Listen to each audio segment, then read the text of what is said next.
Hello and welcome to episode 252 of the Quiet and Strong podcast, especially for introverts. I'm your host, David Hall, and the creator of quietandstrong.com. This is a weekly podcast dedicated to understanding the strengths and needs of introverts, along with strategies for success. Introversion is not something to fix, but to be embraced. Normally, we will air each episode on a Monday. Be sure to subscribe on your favorite platform. Leave a review or a rating. That would mean a lot to me and help others find the show. Tell a friend about the podcast and help get the word out there that introversion is a beautiful thing. So the holiday season's often described as the most wonderful time of the year. But for many introverts, it can be some of the most overwhelming times. Between back-to-back gatherings, busy family events, and pressure to be constantly cheerful and social, it's easy to feel stretched thin. The truth is, you don't have to power through the season by becoming someone you're not. With a little intention and a few practical strategies, you can enjoy the holidays in a way that feels authentic, energizing, and true to who you are. So let's talk about how introverts can navigate holiday gatherings with confidence, calm, and a whole lot more peace. We regularly bust the myth that introverts don't like people. We absolutely like people. We like our family and friends. We like collaborating with others at work. And we want to socialize, just not the same way extroverts want to socialize. We don't constantly want to be social, and endless small talk can be very draining. We need a balance of quiet for recharge and many other things. But family gatherings, office parties, neighborhood get-togethers often come with the same social pressure as your traditional professional mixer. Circulate, engage, be on, and keep up with the conversation. And just like a networking event, you might find yourself wishing for a quieter corner with a meaningful one-on-one conversation, or even a quick moment alone to catch up and breathe.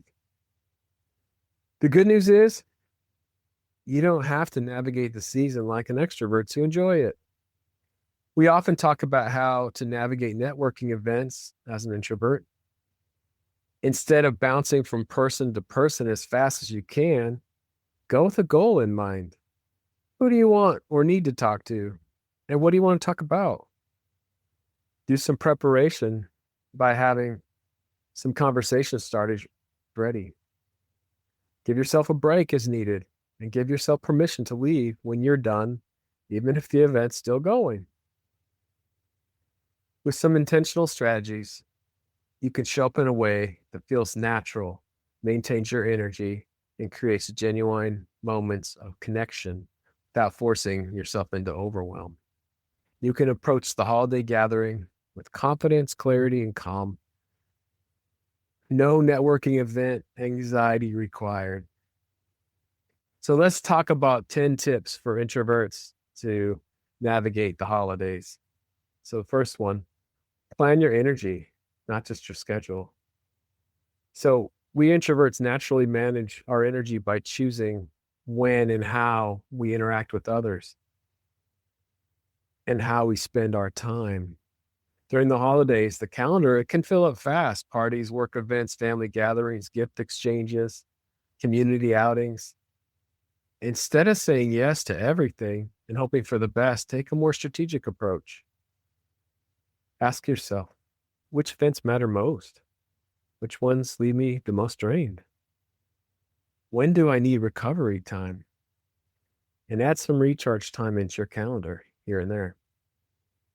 By spacing out gatherings or building in quiet time around the busier ones, you set yourself up to enjoy the holiday rather than simply endure it. The next one, communicate your needs and set clear boundaries. Holiday gatherings can create a lot of pressure for introverts, pressure to attend every event, stay longer than feels comfortable, or keep socializing even when your energy is fading. But honoring your limits is not selfish, but you're taking care of yourself. When you communicate your needs openly and kindly, you create a space to show up authentically rather than exhausted. This could be as simple as letting someone know you'll join for a short time, or that you may step out for a few minutes to recharge.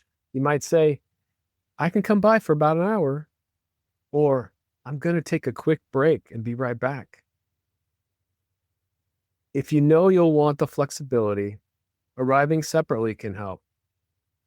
Instead of going with somebody, say, I'll meet you there so I can slip out easily if I need to. You can also set up expectations in advance by sharing how certain environments affect you.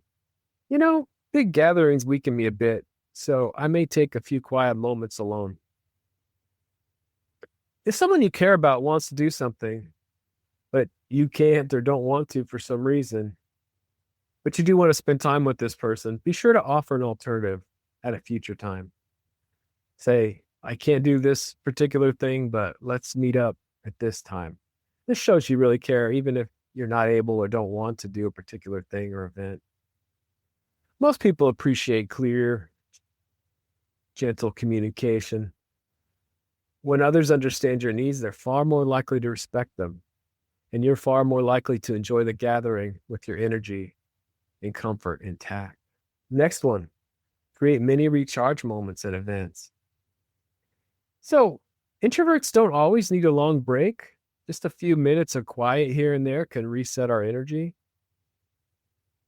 Look for natural ways to step away without feeling awkward. Step outside for some fresh air. Take a walk.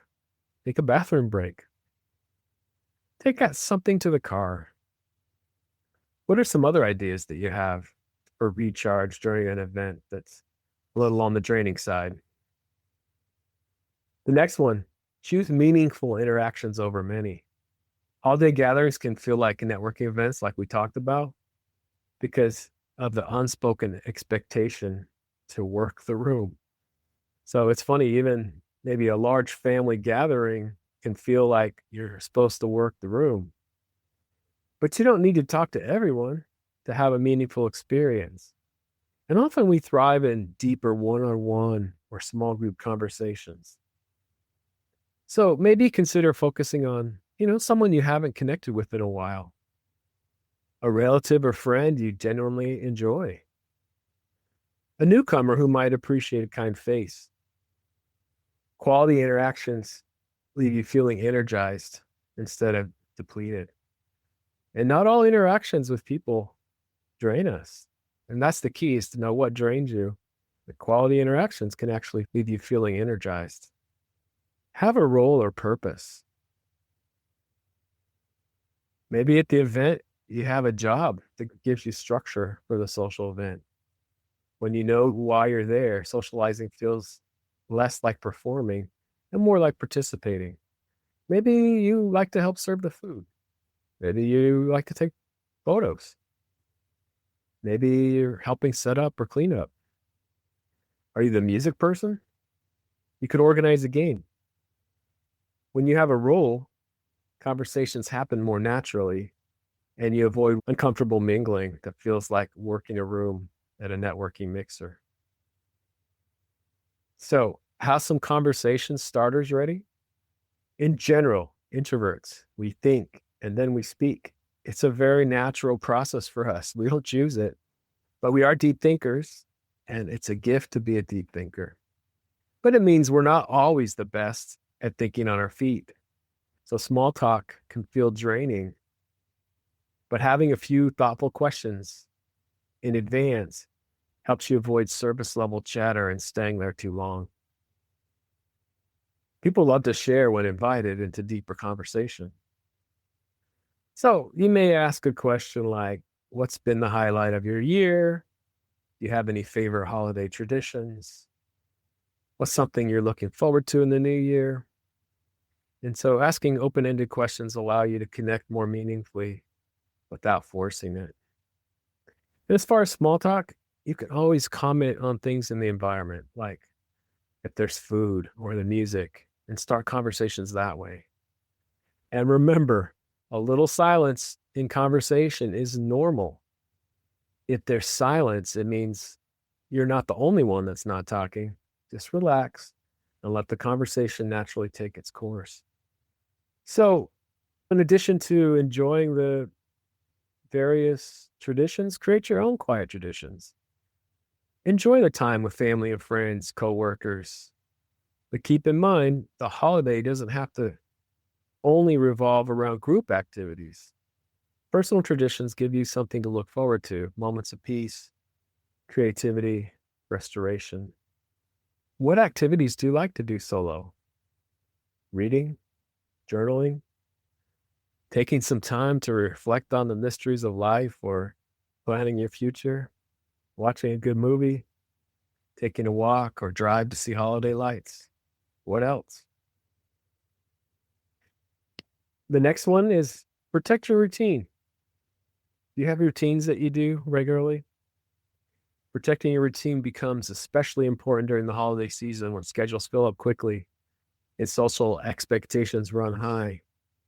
Even when everything else feels chaotic, starting or ending your day with a familiar ritual can help you stay grounded and centered. For introverts, these quiet touch points act almost like an anchor, a moment where no one is asking anything of you, a moment where you can reconnect with yourself before stepping into the energy of others. So for me, I value getting up early. I do some reading or listen to a podcast, have some breakfast. And this time has become very valuable for me all year round. So protect your rituals. Give yourself a sense of continuity throughout the season. You're better able to show up for gatherings because you already took a moment to fill your tank. And when the day winds down, return to that routine, helps you decompress, release overstimulation, and transition into rest. In a season that often demands so much outward focus, these quiet personal practices help you stay connected to yourself, steady, centered, and strong. And for the next one, decide what truly matters to you. The holidays often come with expectations, traditions, events, obligations, passed down through families, workplaces, and communities. But you get to choose what's meaningful and what's necessary. Ask yourself, what activities bring me the most joy? Which ones feel draining or forced? Which traditions align with who I am now? Give yourself permission to participate fully in the moments that matter and gracefully step back from the rest. The season becomes far more enjoyable when it reflects your values, not just others' expectations. So, the last one in summary, redefine your participation on your own terms. Redefining participation starts with giving yourself permission to show up authentically. You might prefer listening to a lively conversation rather than jumping in at first. You may feel more comfortable spending time with one or two people than circulating throughout the entire room. Perhaps you enjoy observing the festivities, helping in the kitchen, connecting through meaningful one-on-one conversations rather than group activities. All of these are valid forms of engagement. When you release the pressure, you can create a space to enjoy the event in your own way. You're still part of the gathering, still contributing to the connection of the season, just without draining yourself by pretending to become someone you're not. In the end, the holidays become far more enjoyable when your presence reflects your strengths, not society's expectations. Thank you so much for joining me. I appreciate you. I hope you take the time to explore other episodes and learn from some amazing guests. Remember, if you're interested in getting to know yourself better, there is now a free Type Finder personality assessment on the Quiet and Strong website. This free assessment will give you a brief report, including the 4-letter Myers-Briggs code. I'll add a link in the show notes. And I'd love to connect with you. Reach out at david@quietandstrong.com or check out the quietandstrong.com website. There's so many great things about being an introvert, and we need those to be understood. Get to know your introverted strengths and needs and be strong.